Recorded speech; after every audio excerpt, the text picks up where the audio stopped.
করতে হবে বিয়ের আগ থেকে। প্রথম যে চিন্তাটা করতে হবে সেটা হলো যে আপনি যদি অবিবাহিত হয়ে থাকেন তাহলে আপনি কিছুটা লাভবান এই লেকচার শোনার পর। আর যদি আপনি বিবাহিত হয়ে থাকেন তাহলে আপনাকে আবার রিফর্ম করতে হবে চিন্তাটাকে। যদি এই লেকচারের কোনো একটা পার্টের সাথে আপনার কিছু গ্যাপ থেকে যায় তাহলে ওই জায়গাটা আপনাকে রিফর্ম করতে হবে, আবার আপনাকে একটু কাজ বেশি করতে হবে আপনাকে। আর যারা বিয়ে করেন নাই এখনো তারা বেশ লাভবান এখন, বোথ আমাদের সিস্টার্স এবং ব্রাদার্স। তো প্রথম জায়গাটা হচ্ছে যে আমাদের চিন্তাটা হবে এমন, যদি আমরা অবিবাহিত হয়ে থাকি, যে আমার লাইফের একটা এইম আছে, একটা অ্যাম্বিশন আছে।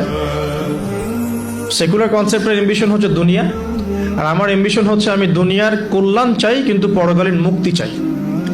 এই হলো আমার ইসলামিক কনসেপ্ট, যে আমি দুনিয়ার কল্যাণ অবশ্যই চাও। দুনিয়াতে আমি একটা বাসস্থান আমার দরকার, একটা জব দরকার আছে, আমার ডিগ্রি সার্টিফিকেটসের দরকার আছে, আমার ব্যবসা বাণিজ্যের দরকার আছে, কেরিয়ারের দরকার আছে, কিন্তু আমার উদ্দেশ্যটা হবে পরকালীন স্বার্থ বজায় রেখে দুনিয়ার মুসাফিরের এই জীবনটা কাটিয়ে দেয়া। এখানে সবকিছু পূরণ হবে না, সব স্বপ্ন পূরণ হবে না, আর সব স্বপ্ন পূরণ হয়ে গেলে দুনিয়াটাই জান্নাত হতো আর কি। আর দুনিয়াতে সবকিছু পাওয়া যাবে না বলেই এটা দুনিয়ার কোনো কিছু স্থায়ী নয়। এখানকার সুখও স্থায়ী নয়, এখানকার কোনো কষ্টও কিন্তু স্থায়ী নয়। যে কোনো সিচুয়েশনই পড়ি না কেন চিন্তা করবো যে এটা স্থায়ী নয়, এটা চলে যাবে, হোক কষ্ট অথবা সুখ। আর এর এক্সাম্পল তো নবী সাল্লাল্লাহু আলাইহি ওয়াসাল্লাম দিয়েছেন, ওই যে মৃত গাধার সাথে। তোমরা কি কেউ 1 দিরহামের বিনিময়ে এই গাধা ক্রয় করবে? সাহাবীরা বলছেন যে 1 দিরহাম কেন, বিনামূল্যে দিলেও কেউ ক্রয় করবে না। তো আল্লাহ রাব্বুল আলামিনের কাছে দুনিয়ার মূল্য এতটুকুই। অন্য হাদিসে এসেছে যদি একটা মাছির দানার পরিমাণও মূল্য থাকতো দুনিয়ার আল্লাহর কাছে, আল্লাহ পাক কাফের মুশরিকদেরকে 1 ফোঁটা পানি পান করতে দিতেন না। আবার আরেকটা হাদিস এসেছে আঙ্গুল চুবিয়ে দেওয়ার কথা মহাসাগরের মধ্যে, সেখানে আঙ্গুল বের করলে যতটুকু লেগে থাকে হাতে সেটা হলো দুনিয়া, বাকিটা পরকাল। সো একজন স্মার্ট মানুষ, হিউম্যান বিং বা মুসলিম, সে কখনোই দুনিয়ার স্বার্থটাকে মুখ্য করে দেখবে না।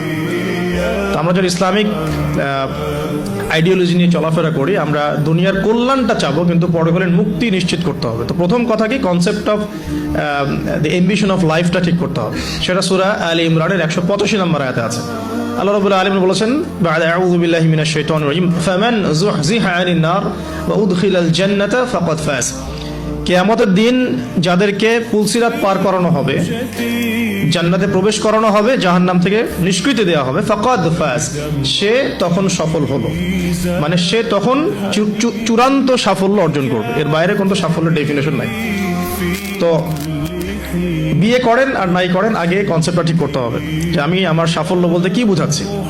এখন যদি দেখেন যে আপনার এই ফিলোসফির সাথে বর্তমান লাইফ লিডিং এর পার্থক্য দেখা যাচ্ছে, তাহলে প্রথমে তওবা করে ফিরে আসতে হবে। এবং তওবা করার জন্য শুধু মুখ থেকে আস্তাগফিরুল্লাহ ওয়া আতুবু ইলাইহি পড়া যথেষ্ট নয়। খালেস ভাবে, একনিষ্ঠভাবে ওযু করে, সালাত আদায় করে, চোখের পানি ঝেড়ে দিয়ে আল্লাহ রাব্বুল আলামিনের কাছে রাতের অন্ধকারে বলতে হবে, আস্তাগফিরুল্লাহাল্লাযী লা ইলাহা ইল্লা হুয়াল হাইয়ুল কাইয়্যুম ওয়া আতুবু ইলাইহি। অথবা আল্লাহুম্মা আনতা রাব্বী লা ইলাহা ইল্লা আনতা খালাকতানি আনা আবদুক ওয়া আনা আলা আহদিক ওয়া ওয়া'দিকা মাস্তাতা'তু আউযু বিকা মিন শাররি মা সানা'তু আবুউ লাক বিনি'মাতিকা আলাইয়া ওয়া আবুউ বিযানবি ফাগফিরলি ফাইন্নাহু লা ইয়াগফিরুয যুনুবা ইল্লা আনতা। এখন তো প্রোটেস্ট্যান্ট ভার্সনের যুগ, এই কারণে আধ্যাত্মিকত্ব, মারেফত এগুলো মানুষ খুব একটা বোঝে না।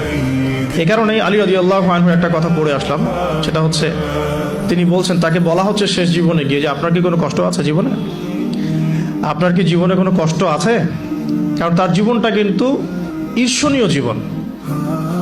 মানে অন্যান্য সাহাবীরা হয়তো ইয়াং এজে গিয়ে ইসলাম কবুল করেছেন, ইসলামের জন্য অনেক খেদমত করেছেন, বাট আলী রাদিয়াল্লাহু আনহুর জীবনটা এমন যে তিনি একদম চাইল্ডহুড থেকে, ফ্রম দ্য ভেরি বিগিনিং, তিনি রাসূল সাল্লাল্লাহু আলাইহি ওয়াসাল্লামের একদম ডান পাশে ছিলেন।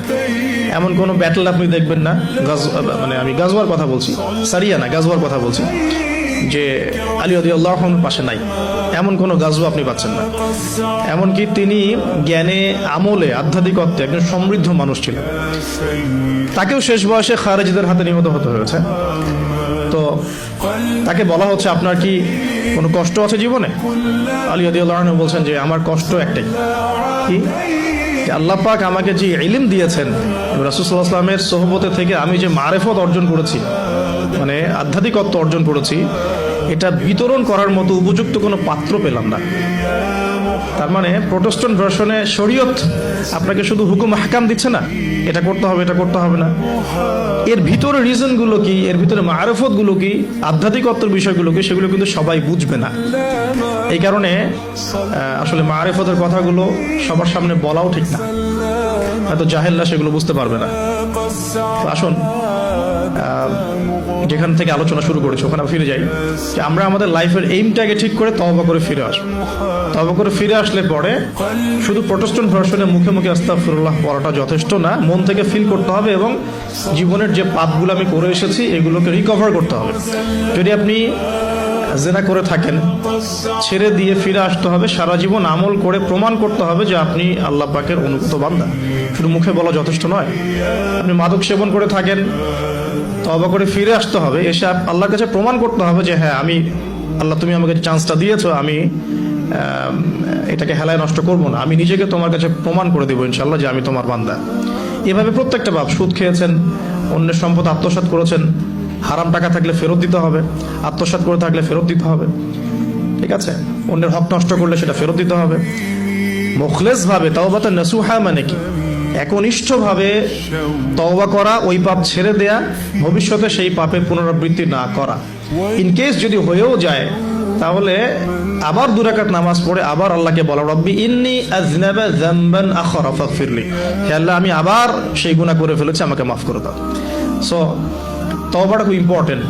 বোথ সিস্টার্স এন্ড ব্রাদার্স সবাইকে বলছি যে আমরা সবাই পাপী, প্রত্যেকদিন মিনিমাম 100 বার করে তওবা করার অভ্যাস গড়ে তুলতে হবে এবং এটাকে ফিল করা। আমি বারবার বলি ইহসানের সাথে, এখনকার ইবাদত বন্দেগীর মধ্যে ইহসান নাই, সবার নাই, খুব অল্প কিছু মানুষের আছে। ইহসান হচ্ছে আনতা আবুদুল্লাহ কাআন্নাকা তারাহ, তুমি এমন ভাবে আল্লাহর ইবাদত করবে যেন তুমি আল্লাহকে দেখতে পারছো।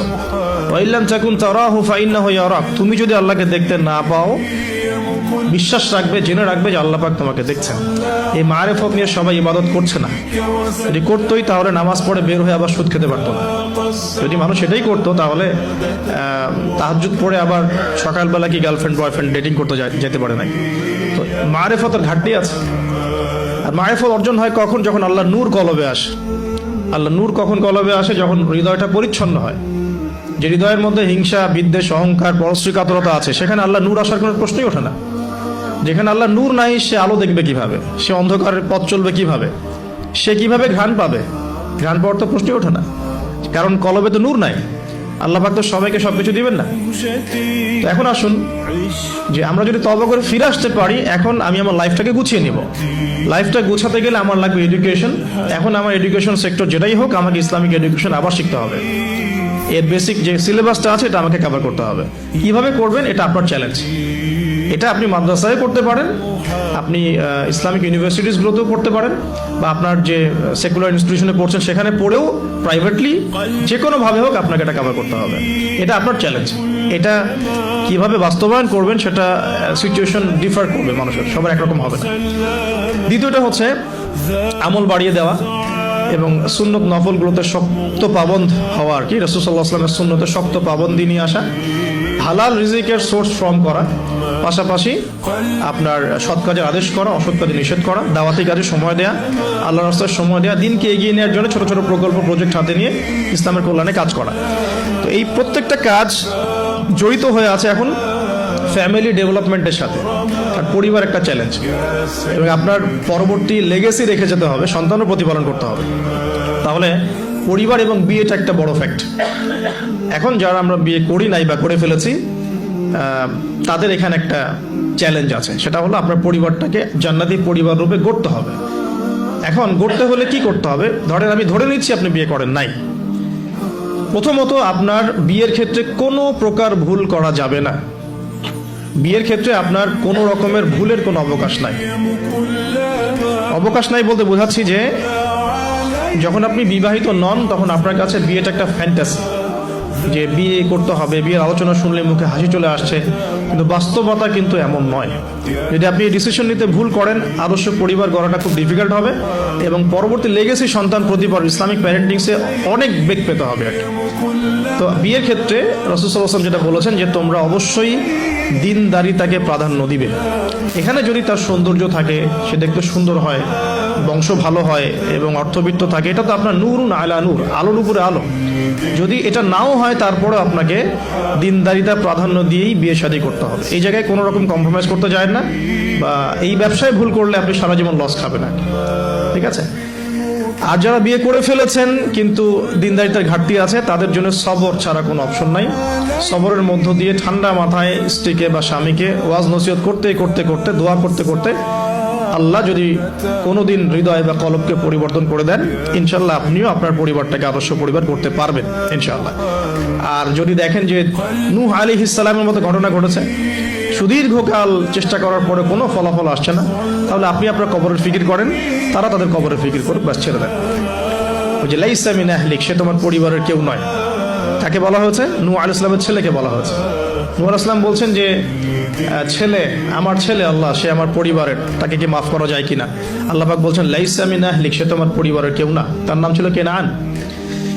এখন ধরে নিলাম যে আপনি বিয়ে করেন নাই, তাহলে আপনার সিদ্ধান্ত হবে এখান থেকে ইসলামিক প্যারেন্টিং করার জন্য আপনাকে দিনদারিতাকে প্রাধান্য দিয়েই স্বামী বা স্ত্রী চুজ করতে হবে। এরপর বাকিগুলো দেখবেন ইনশাআল্লাহ। আমরা দোয়া করি আল্লাহ পাক সবাইকে দিনদার